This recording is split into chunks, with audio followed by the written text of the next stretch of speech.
दशहरा हिंदुओं का एक प्रमुख त्योहार है। भगवान श्री राम द्वारा रावण का वध किए जाने के उपलक्ष्य में दशहरा मनाया जाता है। दशहरा का त्योहार दीपावली से कुछ दिन पूर्व मनाया जाता है।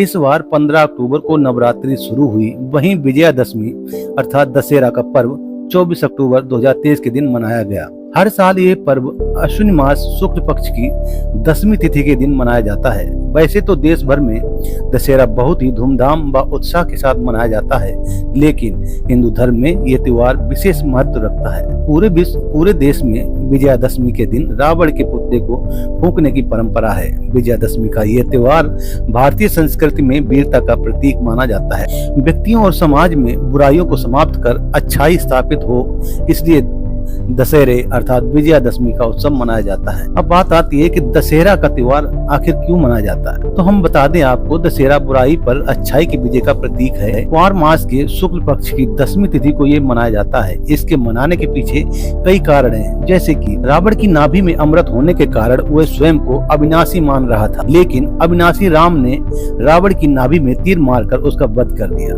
दूसरा कारण ये है कि देवी दुर्गा ने नवरात्रि एवं 10वें दिन के युद्ध के उपरांत महिषासुर पर विजय प्राप्त की थी। और तीसरा इसे असत्य पर सत्य की विजय के रूप में मनाया जाता है, इसलिए दशमी को विजयादशमी के नाम से भी जाना जाता है। अब बात करते हैं कि आखिर रावण का स्वभाव कैसा था, किस स्वभाव का व्यक्ति था।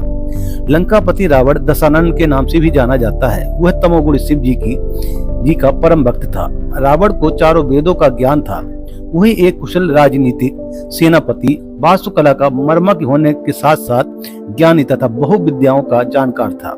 वह मायावी भी था, क्योंकि वह इंद्रजाल, तंत्र, सम्मोहन और कई तरह के जादू जंतर करने में माहिर था। उसने सारी लंका सोने की बना रखी थी, जिसमें ईंटें, पत्थर, यहाँ तक कि गारा भी सोने का था। परंतु शिव जी की इतनी भक्ति करने के बावजूद उसमें काम वासना तथा अभिमान चरम सीमा पर था। उसका वंश ही समाप्त हो गया। 1 लाख पुत्र 1.25 लाख नाती, आज उस रावण के दिए नवाती। रावण तमस, अहंकार और असुर स्वभाव का व्यक्ति। कबीर साहब जी ने मुनि ऋषि रूप में आकर अपनी शिष्या मंदोदरी रावण की पत्नी के प्रार्थना करने पर रावण को समझाया था कि वह सीता लक्ष्मी का अवतार है, जिसे तू उठाकर ले आया है। जिस शिव की तू भक्ति करता है वह उसकी भाभी है, तेरी माँ समान हुई। सीता को राम के पास छोड़ा, परंतु मूर्ख न माना और 70 बार अपने तलवार से ऋषि मुनिंद्र रूप में आए परमात्मा पर वार किया, परंतु परमात्मा का बाल बांका भी न कर सका। और सर्व विदित है कि रावण का अंत कितना कष्टदायी रहा। अब बात आती है कि आखिर किसने राक्षस रावण का वध किया था। वैसे तो सभी जानते हैं कि राक्षस रावण का वध श्री राम ने किया था, पर यहाँ पर कहानी कुछ अलग ही है। चलिए हम आपको बताने का प्रयास करते हैं कि शिव जी से वरदान प्राप्त करने के बाद रावण बहुत शक्तिशाली हो गया था। उसे पराजित करना नामुमकिन सा मालूम लगा। जब श्री राम और रावण का युद्ध हुआ, तब रावण ने श्री राम के छक्के छुड़ा दिए। रावण इतना मायावी था कि उसे मारना कोई आसान कार्य नहीं था, और श्री राम भी हार मानने लगे थे। तब विभीषण ने आकर बताया कि इसकी नाभि में निशाना लगाओ जहां अमृत है, परंतु उसको भी श्री राम निशाना नहीं लगा पा रहे थे और अत्यंत दुखी होकर अंत में राम ने पूर्ण परमात्मा को याद किया। तब परमात्मा ने सूक्ष्म रूप में वहां प्रकट होकर रावण को मारने में राम की मदद की। राम की रुदन पुकार सुनकर पूर्ण परमात्मा ने वहां प्रकट होकर राम के हाथों रावण का वध किया। राम स्वयं रावण को मार सकने में और पराजित करने में सक्षम नहीं थे। राम ने रावण के वध के पश्चात पूर्ण परमात्मा को नतमस्तक होकर प्रणाम किया। उसके बाद रावण को मारने में राम की मदद की। अब बात आती है कि किसके ज्ञान से हमारे भीतर का रावण समाप्त होगा। रावण का पुतला तो हम हर बार फूंकते, हर साल फूंकते, जो हम सभी के अंदर रावण है, हम उस काम, क्रोध, लोभ, मोह, अहंकार रूपी विकारों को हराकर अपने अंदर के रावण पर विजय पाने की आवश्यकता है। रावण एक असामाजिक प्रवृत्ति है, अहंकार और अज्ञानता का प्रतीक है, राक्षसी विचारधारा है। अगर अहंकार, असामाजिकता और आतंक जैसी राक्षसी बुराइयों का पुतला जलाना है, तो क्यों नहीं पहले हम अपने अंदर इन प्रवृत्तियों को खत्म करें।